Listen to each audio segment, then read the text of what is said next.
Voilà pour le programme de la journée. Voilà, nous vous remercions tous pour votre participation et nous vous souhaitons une bonne et riche journée d'échange. Et je passe la parole à Johan pour la première présentation. Oui, merci Florence. Bon, je pense que la caméra va se mettre en place progressivement. C'est pour ça que je commence par ouvrir d'abord le micro. Merci évidemment Florence, Alix et Johan pour cette invitation à présenter mes travaux. Et chers amis, parce que j'ai vu que j'en connaissais déjà une bonne petite partie qui sont avec nous pour échanger sur ces thématiques très riches. Alors moi, je vais évidemment aborder la question d'un point de vue historique, comme l'a dit Alix, et également comme l'a répété Florence, avec des cas bretons, un peu plus de cas vendéens d'ailleurs, sans doute, parce que avec d'autres personnes, je travaille en parallèle, en dilettante, souvent ce que je dis, sur notamment une histoire des associations environnementales en Vendée, parce que là, on a véritablement quelque chose de très riche à exploiter. Mais je n'oublie pas d'autres secteurs géographiques en France, et notamment, je n'oublie pas Johan, parce qu'il y aura au moins une photo de Sète et peut-être même de la Grande Motte. Je ne sais plus si je l'ai laissé ou pas. Mais en tout cas, ça permet d'évoquer le sujet un petit peu au-delà des seules frontières bretonnes et vendéennes. Mais mon propos sera majoritairement axé quand même sur le cas français. Et donc, il va porter sur une période relativement longue, puisque c'est la période qui va aller de l'impossible bronzage, c'est-à-dire, on va dire, le 19e siècle, jusqu'à l'impossible plage dynamique, donc en 2020, par la force des choses. La plage dynamique, pour ceux qui ne seraient pas familiers de cette expression, parce que j'imagine que nous n'avons pas que des auditeurs et auditrices françaises, c'est l'interdiction de s'asseoir ou de rester en position stationnaire sur la plage. Il faut avoir un comportement dynamique. Il faut bouger sur la plage pour pouvoir y accéder. Évidemment, ceci après la période d'inaccessibilité de la plage. On décore sur les plages de l'impossible bronzage à l'impossible plage dynamique. Un petit mot quand même, car vous voyez que je suis postdoctorant sur le RFI Angers Tourisme Lab. Alors, ce n'est pas l'objet de la mission en lien avec le RFI Angers Tourisme Lab, qui est une mission de Tourisme Studies, mais j'ai quand même un petit mot pour ces structures qui financent le post-doctorat et tout particulièrement la région Pays de la Loire et Angers-Loire Métropole, qui évidemment me permettent de continuer à faire des recherches, même si celles-ci sont conduites, je le dis à nouveau, un petit peu en dilettante. Et donc la problématique générale ici, c'est comment des corps posés temporairement sur le sable peuvent modifier l'environnement qui les entoure. Alors, je vais conserver l'organisation que vous avez sur les résumés longs, mais comme j'y ai travaillé ce week-end dernier à nouveau, il y aura sans doute quelques modifications par rapport à leur contenu et je vais essayer de ne pas parler trop vite. Voilà, donc c'est très bien. Première diapositive, je ferai signe vocalement pour indiquer les changements, mais c'est très bien, c'est très bien. L'impossible bronzage, oui, avec évidemment au 19e siècle une organisation de la plage qui est bien différente, parce que le bronzage est une activité en Occident qui se développe dans les années, on va dire, 1900-1910, mais qui véritablement se popularise dans les années 1920, ce qui fait qu'au 19e siècle, chaque activité occupe une portion de plage avec interpénétration évidemment géographique, mais on est véritablement dans de l'occupation temporaire. Donc ici, vous voyez sur la plage de Sainte-Adresse, donc on est à côté du Havre, les barques de pêche. Au centre, vous avez un petit personnage qui est assis, on voit une petite silhouette noire, et donc on est sur cet espace qui véritablement est partagé. La diapositive suivante nous montre la plage de Trouville. Et il faut bien dire que si on n'avait pas tout ce petit groupe, ça s'appellerait peut-être pas la plage de Trouville, ça s'appellerait peut-être la falaise de Trouville, parce que la plage, donc au 19e siècle, pour les baigneurs, c'est un espace de sociabilisation. On y est temporairement, donc quelquefois quand même toute la journée, mais temporairement dans la mesure où on installe son matériel. Il n'est pas question de bronzer dans la majorité, enfin dans tous les cas quasiment, hein, parce que bronzer, ça signifie avoir le même teint de peau que les paysans. Vous vous doutez bien que les élites ne souhaitent pas du tout ressembler à des bouseux. Et donc, dans ces conditions, on se protège avec des petites ombrelles et en étant bien couvert. Ça, c'est une situation qu'on retrouve en Occident jusqu'au début du XXe siècle et qu'on retrouve en partie ailleurs. Ailleurs aujourd'hui, j'ai en tête les travaux de Sylvine Piquel-Chevalier, par exemple pour l'Indonésie, qui montrent bien aussi cette distinction entre les habitudes occidentales et d'autres habitudes plus locales. J'ai vu d'ailleurs Christophe Guibert, qui est avec nous également, qui va sortir un ouvrage également sur le corps et la mode d'utilisation de la plage en Chine. Et donc, on retrouve ça aussi, des comportements extrêmement variés. Mais en Occident, au cours du XXe siècle, la mode du bronzage s'impose. Diapositive suivante. Et donc, on est à ce moment-là dans un aménagement qui, pendant tout un temps, a préconisé le confort et la sécurité, notamment en matière d'hygiène, et qui maintenant doit aussi faire en sorte de permettre un usage ludique de cet espace de la plage. Et donc là, on est sur la plage de Saint-Jean-de-Mont avec une peinture d'Eugène Cormot, 1930, il me semble, de mémoire, ce qui fait qu'on est sur une configuration tout à fait différente de la plage. Vous voyez, tout ce petit monde c'est largement étendu, sachant qu'on est toujours sur un espace d'interpénétration. Vous voyez du matériel de pêche quand même sur ce tableau, et ce sera le cas à Saint-Jean-de-Mont, au moins jusque dans les années 70. Et dans beaucoup de plages, c'est une organisation qui existe ainsi avec la subsistance de la pêche côtière qui disparaît, on va dire, dans le dernier quart du XXe siècle. La pêche côtière telle qu'elle se pratiquait avec une barque qu'on montait sur la plage. Il y a toujours de la pêche côtière, mais maintenant, ce sont dans les ports de pêche avec des quais, des cales, etc. Comment on arrive à cette situation-là? Donc, la conquête de la plage par les corps, c'est très bien, c'est très bien. La quatrième diapo, il parvenait parfaitement. Ça va permettre de nous faire la petite transition. Donc, The Conquest of the Beach by Bodies. J'essaie de me mettre un petit peu à l'anglais aussi pour ceux qui nous suivent, peut-être en langue anglaise, pour leur indiquer où nous sommes. Donc, au départ, donc au XIXe siècle, très rapidement, avec les espaces de sociabilisation, s'ajoute la prévalence à une esthétisation qui sert autant à domestiquer la nature que les corps. Le rapport à la nature a changé en Occident entre le milieu du XVIIe siècle et le milieu du XVIIIe siècle, et le monde est devenu une entité extérieure et étrangère à l'homme. Il y a un regard par rapport à la nature maintenant qui est porté véritablement.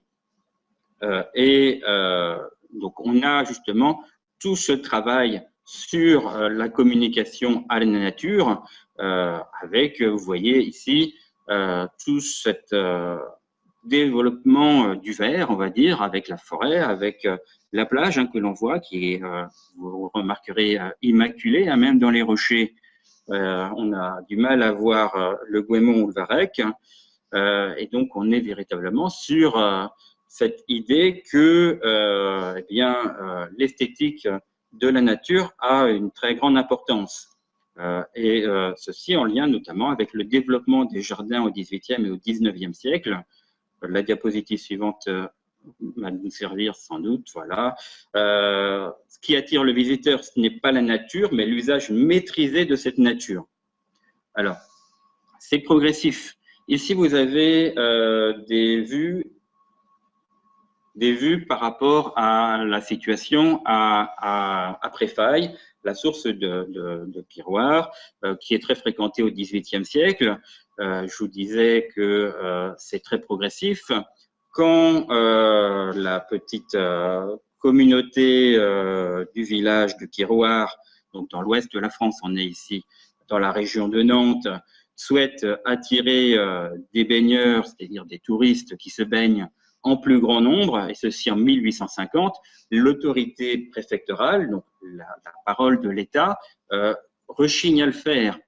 Elle indique qu'elle n'est pas contre le fait, par exemple, d'enlever les rochers qui heurtent la sensibilité des pieds des touristes, mais la motivation principale, c'est la navigation, le fait de pouvoir remonter les barques sur la plage. C'est comme ça qu'est motivé cet aménagement de la plage. Donc on voit, c'est quand même très progressif. Par contre, à la fin du 19e siècle, l'essor de l'activité balnéaire en France a rendu les aménagements de la plage beaucoup plus nécessaires. C'est le cas, par exemple, en Vendée en 1883, où le conseil municipal de Croix-de-Vie, qui est une commune située en Vendée, on est ici, on va dire, à 80 km de Nantes, le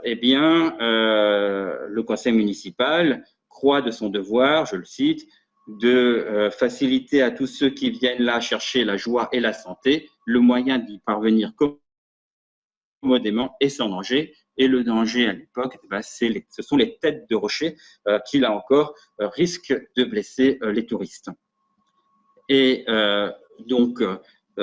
cette pratique, évidemment, du bronzage qui se développe à partir des années 1900 en Europe, en étalant les corps, de plus en plus, elle va réclamer des aménagements. De ce fait, il va y avoir plusieurs conséquences qui vont en émerger.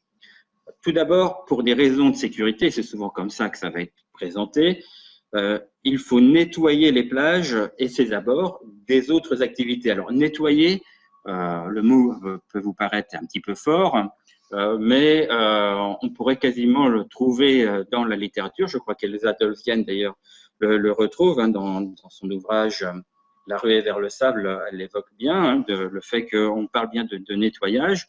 Ici, bon, évidemment, on modère quelquefois un petit peu son propos en France, mais ces nettoyages, ils concernent les activités traditionnelles et les activités de villégiature. Si on passe à la diapositive suivante,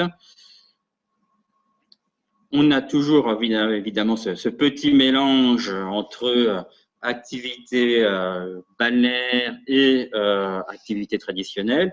Ici, à Lyon-sur-Mer, donc on est en Normandie, où on a toujours finalement ces pêcheurs qui posent et entreposent leurs barques sur la plage avec à proximité les cabines sur la plage. Vous noterez quand même que la légende de la carte postale, c'est les cabines sur la plage, c'est pas les pêcheurs, parce que vous voyez même là des pêcheurs finalement qui sont présents.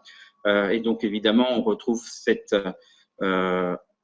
activité ces déplacements des activités pour l'activité de pêche, pour l'activité goémonière, donc les agriculteurs qui venaient chercher des algues, le varech ou le goémon, pour le faire sécher sur le haut de dune et ensuite le brûler et ainsi faire de la soude pour engraisser leurs terres à l'arrière, ces activités, elles sont progressivement également éloignées. Alors, notamment le séchage, parce que de ce côté-là, le baigneur n'apprécie pas trop les mouches. Et donc, évidemment, quand vous faites sécher des algues, c'est ce type de biodiversité que vous pouvez rencontrer. Et puis, évidemment, quand il y a du brûlage de goémon, il y a aussi toute la question de la fumée, donc avec tout cet imaginaire en lien avec la pollution. Là, je parle des activités, on va dire, traditionnelles, mais avec ce bronzage, on évite également de développer les activités en lien avec la circulation automobile. Alors, ailleurs dans le monde, la circulation automobile sur les plages se poursuit, je pense notamment aux États-Unis, en Floride par exemple, mais c'est loin d'être le cas et très rapidement dans les années 1920-1930, on a des arrêtés de police de bains, donc des arrêtés municipaux qui sont là pour réglementer la manière dont on prend les bains, qui dicte également l'interdiction de se déplacer en automobile sur la plage, évidemment à partir du moment où on a construit des routes à l'arrière des villas. Parce que si on roule sur la plage, c'est évidemment parce qu'on n'a pas nécessairement de route à l'arrière des villas. Les activités comme le tennis également sont progressivement installées dans les quartiers balnéaires, soit dans les villas, enfin dans les parcs des villas, soit dans les parcs des hôtels, où en France, c'est vrai que l'activité hôtelière très tôt s'empare de toute l'activité ludique et donc rapatrie ce type d'équipement.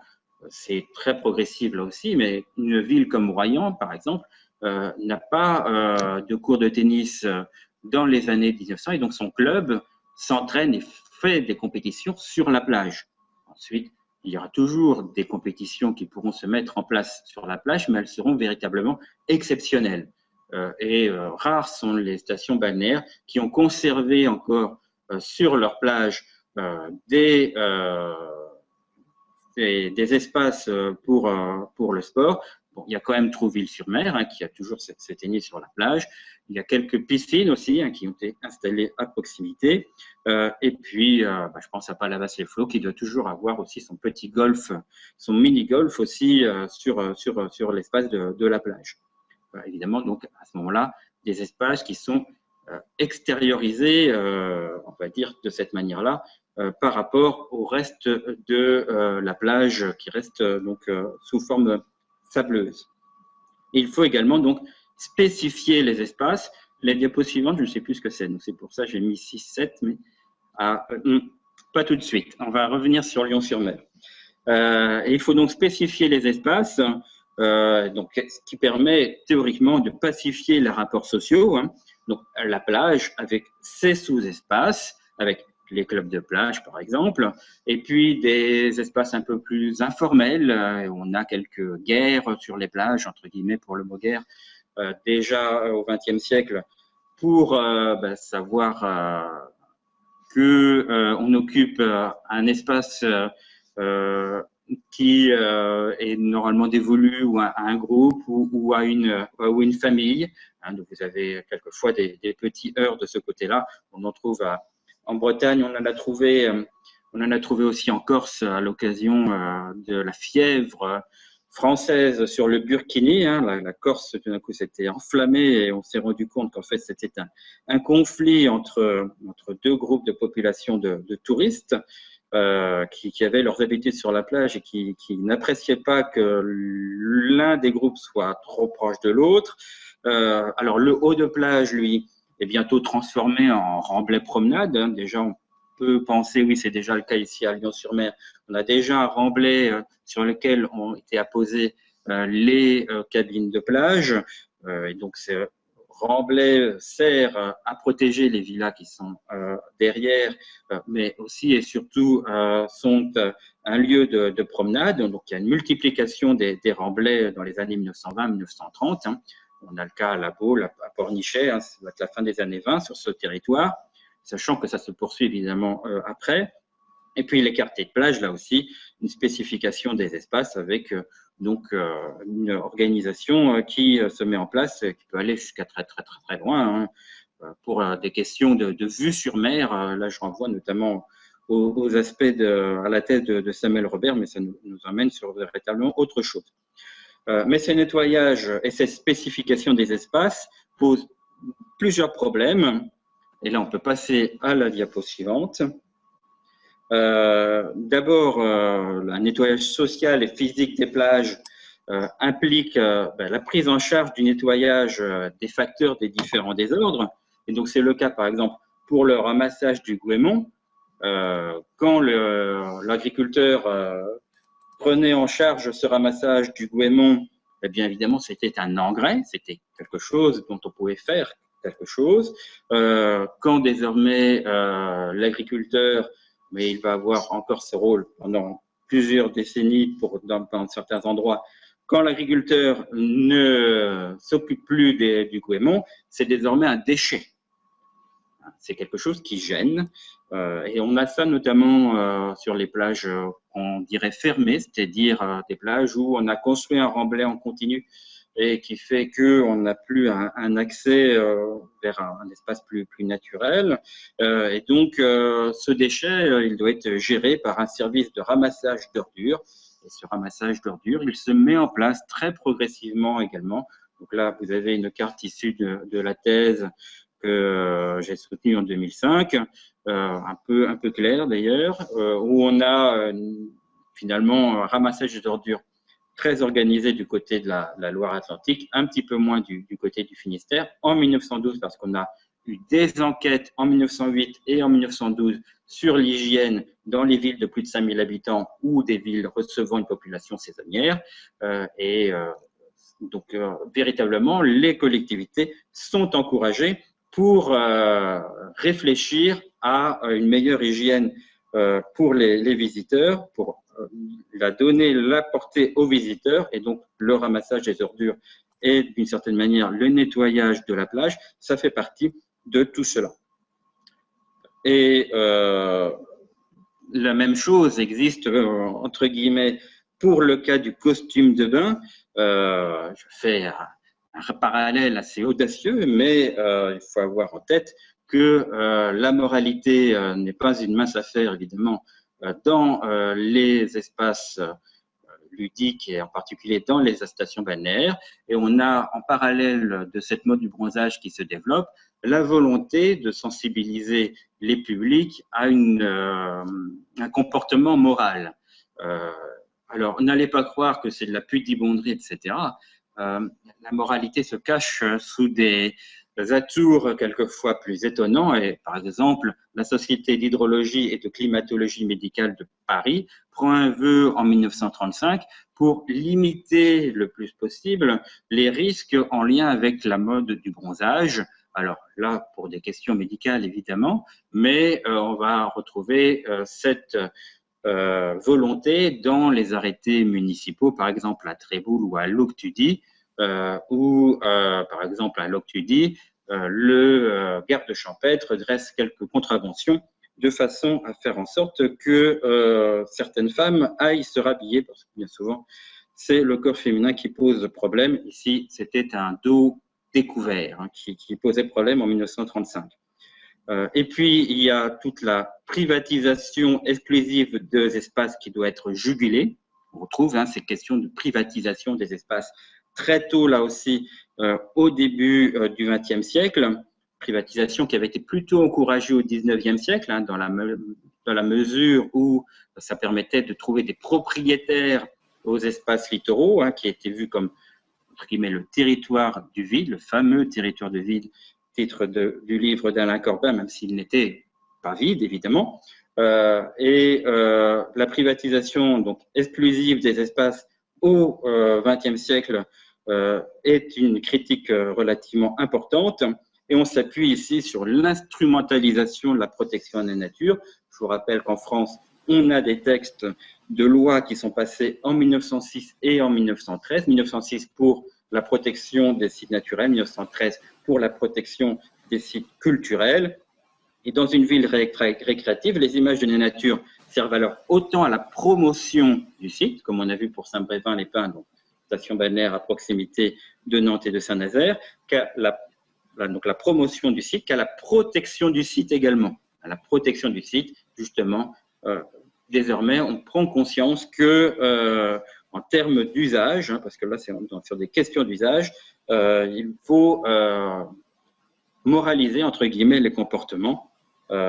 Mais à ce moment-là, la plage est devenue un espace quasiment exclusivement balnéaire. Donc, on est entré dans cette diffusion de l'aspect ludique qui, eh bien, évidemment, nourrit toute l'activité socio-économique des plages désormais en Europe, ou d'une bonne partie des plages en Europe.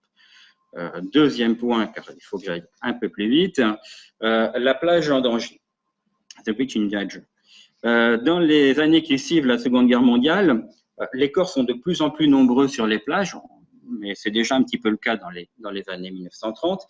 Et durant les Long 60s, c'est-à-dire la période de 1958 à 1974, on a une contre-culture qui se développe, un certain anticonformisme, un anti-autoritarisme, une construction une construction de soi autour de sa personne. On retrouve ces éléments-là un petit peu partout en Europe, je crois également aux États-Unis. Et à ce moment-là, la plage est considérée en danger et je serais tenté de dire la civilisation aussi. Alors certes, 1968, on pourrait se dire, bon, on exagère un petit peu, c'est toujours espoir et des illusions des sorties de crise, mais dans ces années 60 en France, il n'est plus question théoriquement de bronzer idiots et il n'est plus question théoriquement de dégrader les paysages. Diapositive suivante. Se développe en particulier tout un ensemble de réflexions sur cette dimension évidemment cette dimension, les politiques également s'en emparent. Je fais un petit hiatus par rapport à ce document qui est pour un environnement à la française, hein, les textes et déclarations de Valéry Giscard d'Estaing, qui a été président de la République, et qui évidemment se sert de ce mouvement hein, pour justement investir ce champ-là. Mais on a toutes les associations environnementales qui se mettent en place. L'association qui s'appelle aujourd'hui France Nature Environnement date de 1968. On a beaucoup d'associations locales qui investissent justement les réflexions par rapport à cette plage, à cette civilisation des loisirs hein, qui pose question. Au même moment, on a par exemple la Convention UNESCO de 70 qui fait ce lien aussi entre une nature anthropisée et artificialisée, hein, donc toute la dimension aussi de l'approche humaine de ce patrimoine, plus généralement. Hein, la Convention UNESCO, on est sur du patrimoine matériel plutôt.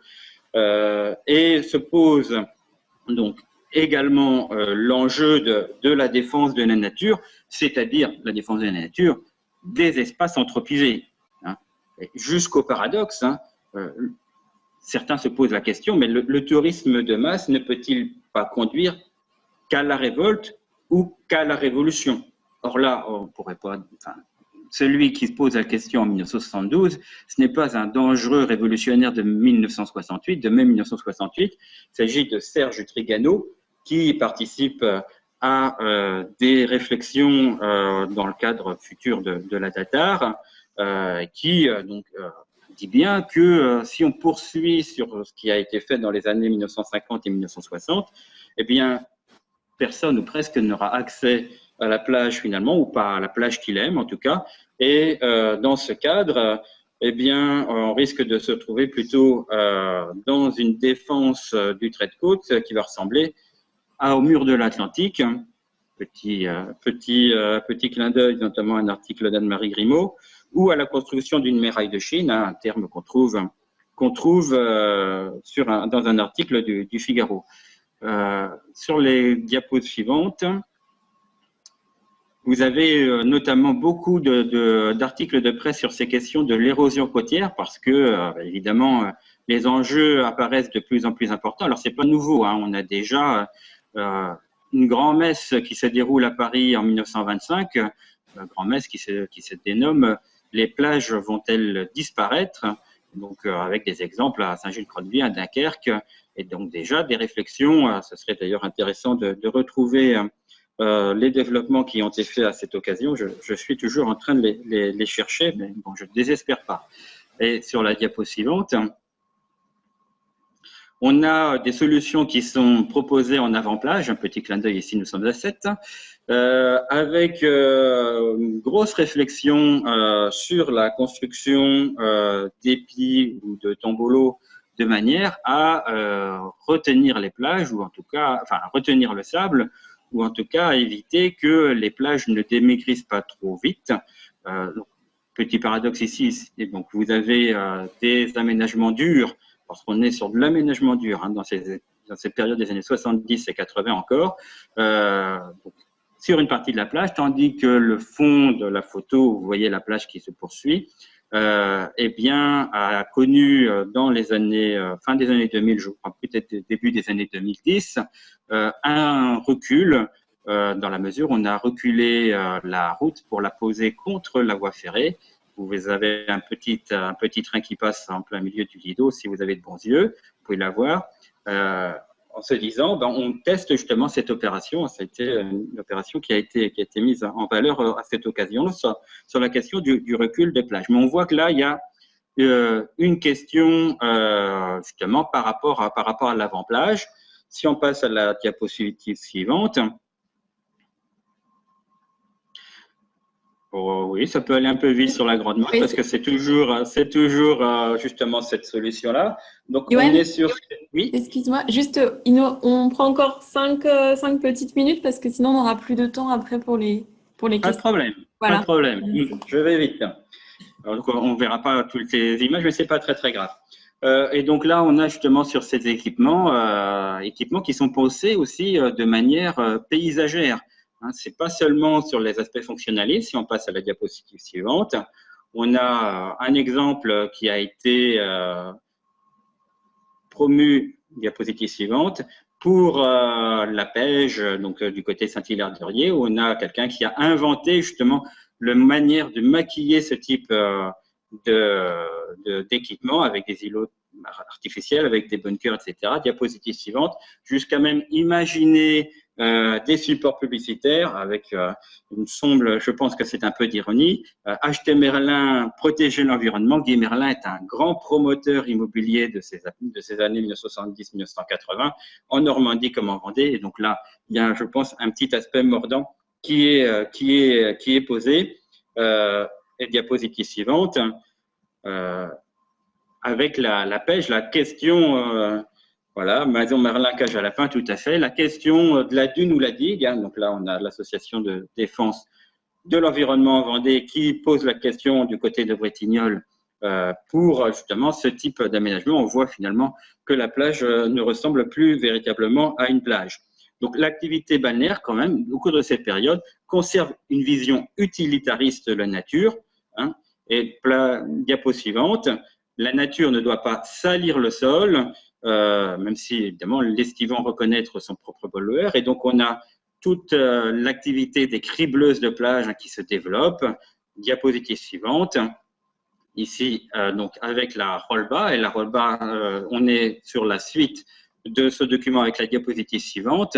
Avec la Rolba, les plages propres se vendent mieux. Au moins, là, les choses sont claires. Hein. Il faut quand même faire en sorte que le touriste n'ait pas le sentiment de sortir sale de la plage, ni de l'eau d'ailleurs. On peut passer les deux diapositives suivantes un peu rapidement, hein, parce qu'on a tout ce travail sur la plage propre, voilà, avec donc la mise en place de la surveillance de la qualité des plages, notamment la mise en place de la qualité des eaux de baignade. Point très rapide sur la conquête du respect de la biodiversité sur la plage. Diapositive suivante, parce que dans les années 90, les plages, les côtes apparaissent en danger et les corps aussi. Alors, la mode du bronzage est vertement critiquée dans les années 90. On avait dans les années 80, vous vous souvenez, les cabines à bronzer qui, dans les années 90, sont dénoncées par rapport à tous les aspects en lien avec les mélanomes. Il y a une législation, d'ailleurs, par décret qui est mise en place à partir de 1997. Et l'Organisation mondiale de la santé donne des recommandations par rapport notamment à ces cabines à bronzer en 2003, désormais interdites en France, et donc même si on le retrouve ailleurs dans le monde.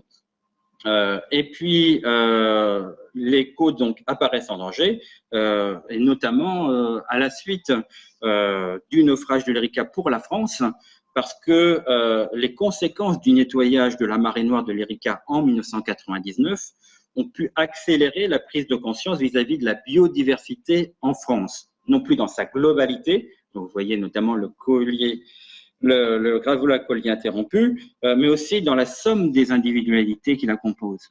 Vous voyez, on n'est plus dans la question de la civilisation, mais aussi dans la question de l'individualisation.